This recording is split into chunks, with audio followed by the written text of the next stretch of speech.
বলছেন আল ইনসান মাহমা তাআলা আজালহু, মানুষ যতই দীর্ঘায়িত হোক না কেন, যতই দিন বাঁচুক না কেন, কেউ যদি 1000 বছরও বাঁচে, তার বেশিও বাঁচে, যেমন আগের মানুষদের সম্পর্কে জানা যায় যে তার অনেক আয়ু পেত, যতই সময় পাক না কেন ফালাবুদ্দা ইয়ামুত, অবশ্যই মরতে হবে, অবশ্যই মরতে হবে, শেষ মরণ। আমরা চোখের সামনে ডানে বামে অনেক লোকে চলে যেতে দেখছি, কিন্তু নিজেদের সম্পর্কে চিন্তা করি না যে আমার সময় হয়তো ওখানেই চলে এসছে। এটি হচ্ছে আমাদের বড়ই উদাসীনতা এবং দুনিয়া মুখী হওয়া আর আখিরাত বিমুখ হওয়ার একটি লক্ষণ।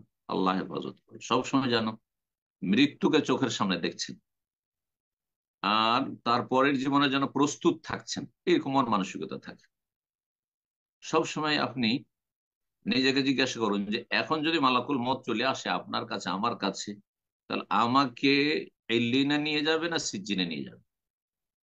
আমি আসামের কাঠগড়ায় হাজির হব, জাহান্নামের সম্মুখীন হব, কবর আযাবের সম্মুখীন হব, নাকি আল্লাহর নেয়ামত আমি ভোগ করার সুযোগ পাবো? সব সময় এই বিষয়, এই প্রশ্ন আপনি নিজেকে করবেন, আমি যেন করি। আল্লাহ যেন আমাদের সকলকে তৌফিক দান করে। আল্লাহু আকবার। মানুষ যতই আয়ু পাক না কেন এক সময় মরতেই হবে। এবং ওয়ান্তাকুল মিন দারিল আমাল ইলা দারিল জাযা, আর কর্মজগৎ থেকে প্রতিদান জগতে চলে যেতে হবে। এখন কাজের সুযোগ আছে, বদলা পাই না, মূল্যায়ন হয় না। আল্লাহর কাছে মূল্যায়ন অবশ্য আছে, যেটা চোখের আড়ালে, ইমান বিল গায়ব দেখি না, মানুষের কাছে মূল্যায়ন হয় না।